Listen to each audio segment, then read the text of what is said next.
하나님께서 가나안에 들어가서 이 토지에서 나오는 소산물을 어떻게 처리할 것인지, 그것을 어떻게 배분할 것인지에 대한 이야기를 나누고 있습니다.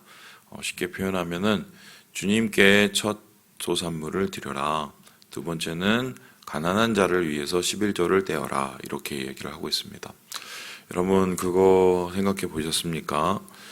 가나안 땅을 우리가 가르쳐 얘기할 때 젖과 꿀이 흐르는 땅이라고 얘기를 합니다. 여기서 말하는 젖과 꿀이 흐른다는 것은 진짜 가서 젖이 흐르고 그다음에 꿀이 넘쳐난다는 의미가 아니라, 이 젖이 흐른다는 것은 무엇입니까? 목양을 하기에, 그러니까 가축을 키우기에 이제 풀이 이제 많이 우거져 있다 이런 뜻이고, 그러니까 그거를 먹으면 이 가축들이 우유를 내겠죠. 그러니까 젖이 흐른다 이런 소리하고, 꿀이 흐른다라는 것은 뭐냐면, 이거는 열매와 실과들이 많이 열매 맺는다라고 얘기를 합니다. 그래서 제가 그 이스라엘을 가보면 아직도 기억나는 게 있었습니다. 이번에 레바논 갔을 때도 그랬고요. 그렇게 과일이 달고 맛있습니다. 그래서 진짜 신기해요. 그 레바논도 그렇게 과일이 달고 맛있어요. 그래서 왜 이렇게 다냐고 물어봤더니, 우리 생각에는 비가 많이 오고 막 이렇게 햇빛이 많이 찌면 그렇게 좋은 수확이 날 거라 생각하는데, 비가 적당하게 오고, 그러니까 올 때 오고 안 올 때 안 와야 된대요. 그리고 햇빛이 또 이렇게 내리쬐는 그 햇빛, 그러니까 이게 그러한 모든 기후를 통해서 이렇게 과일이 그렇게 달아지는 거라고 얘기하더라고요. 그래서 실제적으로 아직도 기억하는 게 에일랏인가요? 거기에 그 남부에 유다 광야를 이제 거쳐서 쭉 차 타고 내려가다 보면 그 끝에 항구 도시가 하나 있습니다. 그 유일한 항구 도시인데, 이쪽 그 홍해로 가는, 거기에서 이제 오렌지 주스를 짜줘요. 그래서 이제 가면 와, 그 맛을 제가 잊을 수가 없어요. 너무 맛있었어요. 너무 맛있었어요. 말 그대로 정말 꿀이 흐르는 거죠. 꿀이 흐르는 거. 그런데 생각을 해보면 젖과 꿀이 흐른다, 그 말을 하나님께서 지키신 건 사실이지만, 솔직히 풍요로움으로 따지기 원하면, 그리고 농사짓기 좋은 땅, 그리고 목축하기 좋은 땅 따지기 원하면, 여러분 나일강 주위가 훨씬 더 풍요롭겠습니까? 아니면은 가나안 땅이 더 풍요롭고 좋겠습니까? 어떻게 생각하세요?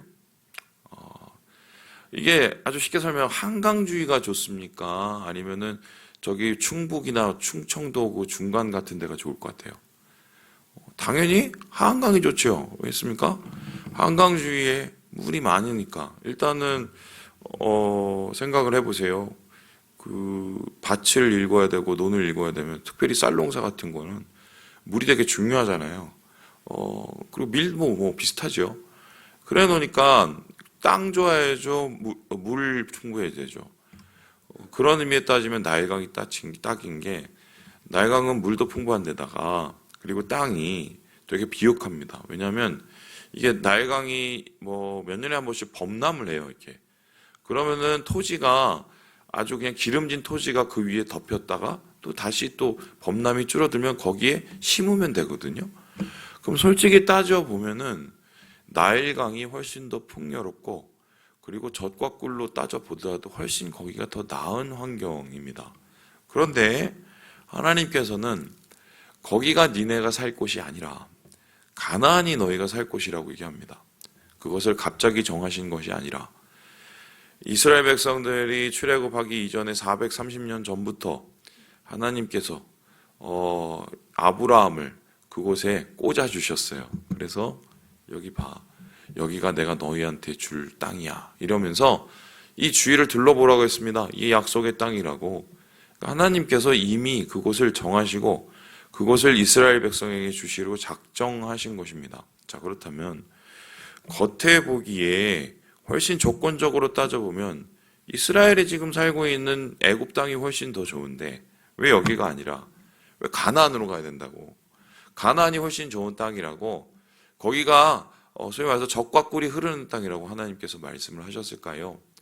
여기에는 굉장히 중요한 진실이 하나 있는데요. 이스라엘 백성들이 가나안을 가기 전에 겪었던 40년의 광야 생활을 생각해 보면 됩니다. 여러분, 바로 하나님께서 이스라엘 백성을 가나안으로 인도하신 게 아니라 광야에서 최소한 1년 이상을 머물게 하셨습니다. 그러면 이스라엘 백성이 그 광야 생활을 통해서 배운 게 뭐였습니까? 거기에 물이 있어요, 없어요? 거의 없어요. 거기에 먹을 게 있어요, 없어요? 거의 없습니다. 그리고는 동식물도 없어요. 그거 하나님께서 한마디로 이렇게 위에 이렇게 덮어주시고 구름 기둥으로요. 밤에는 불 기둥으로 데워주시고, 그리고 가끔 메추리를 날라오게 하셔서 막 툭툭 떨어뜨려 주시고, 그렇죠? 진짜 떨어진대요, 메추리가. 바람 따라와서. 그리고 어떻게 해요? 이해되진 않지만 이게 도대체 어디서 생긴지 모르겠지만 땅에 만나가 막 이렇게 맺히고, 이제 그거 먹고 살았습니다. 그러면 이스라엘 백성이 광야에서 배운 게 뭐냐면, 우리 생각에는 농사도 잘 일구고, 그리고 땅도 좋고, 그리고 물도 많고, 막 이런 데서 살아야 이게 행복하고 이게 풍요로운 생활이라고 생각을 했는데 그게 아닌가 보다. 하나님 믿는 사람들은, 예수 믿는 사람들은 하나님의 은혜로 사는구나. 이 광야, 이 척박한 이 땅에서도 하나님이 동행해 주셔서 이 땅에서 우리가 이렇게 생존하고 우리가 오늘도 살 수 있는 것처럼 우리의 삶 속에서 하나님이 동행해 주시고 하나님이 물도 주시고 하나님이 또한 우리에게 또 먹을 것도 주셔야 우리가 살 수 있구나. 믿는 사람에게 적과 꿀이라는 것은 하나님의 은혜구나. 이거를 하나님이 40년 동안 가르치신 거예요. 그래서 이스라엘 백성들이 이제 가나안에 도착했을 때 그들은 맨 처음에 기뻐했을 거예요. 왜 그렇습니까? 광야보다는 훨씬 더 좋은 환경이니까요. 나무도 많지요. 그리고 물도 있지요. 거기다가 이슬도 많이 맺힙니다. 그래 놓으니까 야, 우리가 광야 40년 살았는데 여기가 얼마나 천국이냐 이렇게 생각했을 겁니다. 그런데 이스라엘 백성이 광야에서 가나안에 와서 가나안에 정착을 하게 되면서 좀 지나서 불평을 하기 시작했을걸요. 왜 그렇습니까? 예전에도 이 지역은 가끔씩 흉년이 이루어졌습니다. 흉년이 이루어진 곳이 뭡니까? 바로 하늘에서 물이 나오지 않으면, 비가 내리지 않으면 다 굶어 죽었어요. 그러니까 아브라함이 맨 처음에 가나안에 도착을 했었을 때 어떻게 해요? 물이 없어갖고 점점 남방으로 갔죠. 그 남방으로 갔다가 어디까지 갑니까? 애굽으로까지 갑니다. 그리고 이삭을 한번 생각해 보세요. 이삭도 점점 남방으로 갔어요. 왜냐하면 물이 없어갖고 찾아 헤매는 거예요. 그런데 이러한 현상들이 이스라엘 백성이 가나안에 거주하면서도 있었겠죠. 그럼 그때 한번 어떤 생각을 했을까요? 아이고, 우리가 속았네. 우리가 생각할 때 그 애굽이 훨씬 더 좋은데 이런 생각 안 했을까요? 그런데 그럼에도 불구하고 하나님이 우리를 왜 여기에 보내주셨을까? 여기가 왜 하나님이 약속의 땅이고 기회의 땅이라고 얘기를 했을까? 우리는 환경으로 먹고 사는 게 아니라 하나님으로 먹고 사는구나. 하나님이 하늘에서 늦은 비와 이른 비, 그러니까 이게 시기에 따라서 두 비가 내려야, 적절하게 내려야 과일이 잘 자라거든요. 이걸 주셔야 이게 이 땅이 은혜로운 땅인 거고, 하나님께서 그리고 시때때로 이 밭에 소위 말해서 이슬이 맺히게 두셔야 이것 때문에 하나님이 우리를 먹이 살리는구나. 젖과 꿀이 흐르는 이 풀밭에서 뛰놀게 되는 거예요.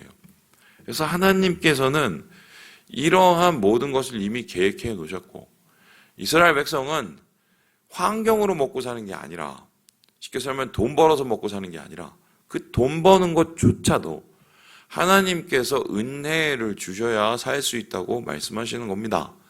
그래서 하나님께서는 이에 대한 것을 확고하게 하시기 위해서 이스라엘 백성이 거기에 가서 첫 번째로 농사를 지은 것을 하나님께 바치겠는데요. 거기에서 이렇게 이야기를 하고 있습니다. 우리 함께 우리 3절의 말씀을 같이 한번 읽어보도록 하겠습니다. 3절의 말씀입니다. 시작. 그때의 제사장에게 나아가 그에게 이르기를 내가 오늘 당신의 하나님 여호와께 아뢰나이다. 내가 여호와께서 우리에게 주시겠다고 우리 조상들에게 맹세하신 땅에 이르렀나이다 할 것이요. 저희가 가져온 이 첫 번째 소산물, 첫 번째 수확을 하나님 앞에 올려드리는 거죠. 그러면서 어떻게 해요? 아이고, 하나님께서 여기에 이르게 해주셨고요. 하나님이 약속하신 대로 은혜를 주셔서 올해도 이렇게 귀한 열매들을 맺혀주게 했습니다. 곡식을 주셨습니다. 이러고 하나님 앞에 기쁨으로 올려드린 겁니다. 그러니까 하나님께서는 사실 무엇을 바시기 원하셨어요? 이스라엘 백성이 하나님 은혜로 산다는 것을 고백하며 살기를 바라신 겁니다. 하나님 은혜로 오늘을 살아간다는 것을 고백한다는 것을 우리가 뭐라고 얘기합니까? 감사라고 얘기해요. 감사하는 삶이죠. 그 은혜를 감사하는 삶을 하루하루를 살기 원하셨다. 그래서 이 감사하는 삶을 통해서 주님을 인정해드리고 주님은 그 감사를 받으시면서 다시 영광을 나타내시고 이스라엘 백성에게 또 은혜의 단비를 부어주시는 거죠. 이러한 선순환 구조를 통해서 이스라엘 백성은 가나안에 살면서 하나님과 점점 가까워지고 하나님을 더욱더 사랑하게 되는 거죠. 하나님은 이스라엘 백성에게 더욱 풍족한 것으로 채워주시는 이러한 선순환 구조를 주님께서 원하셨다. 그래서 오늘의 삶에서 이것을 적용해 본다면 사람이 불평하기 시작하면 한도 끝도 없습니다. 그렇죠? 그렇죠? 아주 쉽게 설명해 볼게요. 저기 캄보디아 사는 사람 여기 데려다 놓으세요. 한 달만 한번 살아보세요. 아이고 막 난리가 날걸요. 이야 이것 봐라 저거. 제가 아직도 기억하는 게 캄보디아에서 그 무슨 시장에 갔는데 시장에서 아이스크림을 팔더라고요. 그래서 아이스크림을 하나 사 먹으려고 먹었는데 내가 보고 얼마나 웃었는지요. 아이스크림이 이렇게 무슨 봉지에 쌓이는 게 아니라 이 뚜껑을 열으면 거기 이렇게 빼먹게 돼 있어요. 그게 뭔지 아십니까? 이준호 지사님 아시죠? 옛날에 우리 아이스 깨끼 있었잖아요. 그거를 아직도 먹고 있어요. 그래서 제가 신기해갖고 이렇게 뭐냐 이렇게 봤더니 그냥 물감 들인 거예요. 그냥 설탕 타고 물감 들이고 맛이 없어. 그걸 먹고 있어요.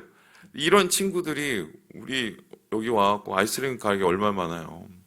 여기서 뭐 하나 거두면 또 걸러서 다 또 카페에 와보세요. 난리 나요, 난리 나. 와, 이렇게 좋은, 이런 천국 같은 나라가 있냐. 1년 살아보죠. 그때부터는 불평을 시작합니다. 사람이 그래요. 자꾸 환경을 통해서 우리의 삶 속에서 뭔가를 채워나가기 바라면 언젠가는 그러한 환경에서 주어진 우리의 삶의 모습은 불평으로 끝납니다. 하지만 매일매일의 삶 속에서 하나님의 은혜가 무엇인지를 묵상하고 살면 그 묵상함을 통해서 하나님께 감사하게 되고요. 그런 감사는 하나님의 더 큰 은혜를 받을 수 있는 축복의 통로가 되는 거죠. 그래서 오늘 하나님께서는 이스라엘 백성에게 이러한 첫 소산물을 바칠 것을 이야기하고 있습니다. 뿐만 아니라 이와 더불어서 하나님은 그들이 열매를 거둔 것으로 또 다른 일을 행하기 원하시는데요. 그게 뭐겠습니까? 우리 함께 12절의 말씀을 같이 한번 읽어보도록 하겠습니다. 시작! 셋째 해 곧 11조를 드리는 해에 내 모든 소산의 11조 네 개를 마친 후에 그것을 레위인과 객과 과와 과부에게 주어 내 성읍 안에서 먹고 배부르게 하라. 셋째 해가 될 때 이 11조를 거둬라 얘기를 합니다. 자, 그러면 제가 질문해 보겠습니다. 그러면은 첫째 해, 둘째 해 때는 11조를 안 거둬도 되나요? 어떻게 생각하세요? 그럼 무조건 3년째만 되면 그때만 10% 떼면 될까요? 그러면 이분들 세금은 3분의 1로 나누면 3.33%입니까? 아니죠. 기본적으로 11조는 떼게 돼 있어요. 왜 그렇습니까? 그걸 가지고 레위인들에게 줘야 됩니다. 왜요? 레위인들은 땅을 기업으로 받았습니까? 못 받았습니까? 못 받았어요. 그러니까 이스라엘 백성들이 레위인을 어떻게 보면 흘려보내줘야 돼요. 왜냐하면 레위인이 그렇게 흘려받은 것을 통해서 자기의 생계를 하고 그리고 자기는 어떻게 해요? 하나님을 위해서 봉사할 수 있는 일종의 풀타임 사역자로 삼아 주신 거죠. 그러면 여기서 말하는 3년마다 드리는 11조는 뭘까? 정확하게 표현하면 여러 가지 뭐 해석이 있지만 저는 그게 맞다고 봐요. 1년마다 하나님 앞에 매일 소산을 드려서 그것을 통해서 레위인들을 어떻게 보면 살리고, 그건 뭐 당연히 하는 거고, 뿐만 아니라 3년에 한 번씩 10분의 1을 더 떼는 겁니다. 그럼 3년에 한 번에 10분의 1이면은 정확하게 하면 3년마다 10분의 2가 되겠죠. 그러면은 10분의 1을 더 떼서 그것은 무엇을 위해 사용하라고요? 고아, 과부, 나그네. 일종의 복지 기금이에요. 그러니까 오늘날도 따져보면 우리가 사회복지를 하지 않습니까? 사회복지를 통해서 어떤 일을 합니까? 힘들고 어려우신 분들을 돕죠. 뭐 자상위, 그 밑에 있는 또 기초소득 필요하신 분들, 그거 다 돕지 않습니까? 이 개념을 하나님이 미리 만들어 놓으신 거예요. 그러니까 오늘날의 이 복지제도를 하나님이 미리 만들어 놓으셔서 이것을 통해서 자발적으로 이 고아와 과부와 나그네 같은 사회적 약자를 돕게 만드신 것입니다. 이렇게 사회적 약자를 자발적으로 돕는다면 어떤 일이 있겠습니까? 이 시스템만 제대로 돌려도 이스라엘에는 굶는 사람이 없습니다. 그리고 고아, 과부와 나그네조차도 이러한 11조를 받으면 단순히 11조를 통해서 먹고 사는 문제에서 끝나는 게 아니라 이거를 자기가 제기할 수 있는 발판으로 삼을 수가 있는 거죠. 예전에 이제 그 김동호 목사님 그 높은뜻 순위교회에서 사역하셨을 때 제가 굉장히 주의 깊게 감동적으로 본 게 있습니다. 그게 뭐냐면요. 교회에서 돈을 모았어요. 씨앗 줍기 해갖고 한 주에 얼마씩 갖고 돈을 모았습니다. 그 돈을 모은 걸로 뭘 했느냐? 돈이 좀 많이 쌓여갖고 사람들을 선발을 했습니다. 어떤 사람 선발했냐? 탈북자들요. 그 탈북자들이 이제 그 한 뭐 5명인가 그렇게 모였나요? 가게를 하나 차려줬어요. 그 기금을 가지고 보통 뭐 김밥 가게 이렇게 해줬거든요. 그러면 그분들이 그 가게를 갖고 돈을 벌죠? 그럼 그 돈을 나중에 도로 갚습니다. 그럼 갚은 돈을 가지고 또 다른 분한테 빌려주고 일종의 이제 기업 대출을 무이자로 해주는 거예요. 탈북자를 위해서. 제가 그걸 보고 야, 저건 참 기발하다. 하나님 안에서 저건 참 괜찮은 사업이다. 왜냐하면 어려운 사람들이 제기할 수 있는 기회를 주니까요. 오늘 하나님께서는 이것을 이미 말씀하셨고요. 이런 것을 통해서 하나님께서 원하셨던 것은 무엇일까요? 오늘 결론을 이렇게 얘기하는데요. 우리 함께 19절 읽고 마무리해 보도록 하죠. 19절입니다. 시작. 그런즉 여호와께서 너를 그 지으신 모든 민족 위에 뛰어나게 하사 찬송과 명예와 영광을 삼으시고 그가 말씀하신 대로 너를 내 하나님 여호와의 성민이 되게 하시리라. 하나님이 뭐가 되게 하신다고요? 성민. 그러니까 하나님이 이를 통해서 거룩한 백성으로 삼으셔서 영광을 받으신다는 거죠. 여러분 여기서 되게 중요한 포인트가 나옵니다. 보세요. 이 사람들이 거룩한 백성이 된 게 아브라함의 혈통을 받아서 됐습니까? 하나님의 명령을 따랐기 때문에 됐습니까? 하나님의 명령을 따랐기 때문이에요. 하나님의 명령이 뭐예요? 하나님께 드리고 하나님께 드린 것으로 돕는 거거든요. 그럼 오늘날로 이거를 적용해 본다면 우리가 하나님 안에서 거룩한 백성이 된 게 단순히 교회에 빠지지 않고 나와서 되는 겁니까? 우리를 통해서 하나님이 일하시도록 하기 위해서 되는 겁니까? 당연히 나를 통해서 하나님이 일하시도록 하기 때문에 거룩한 백성이 되는 거예요. 영광 받으시는 거예요. 말씀하십니다. 주님께 영광을 돌리고 거룩한 백성으로 오늘 하루를 살아가시는 하나님의 자녀 되시길 주님의 이름으로 축원합니다.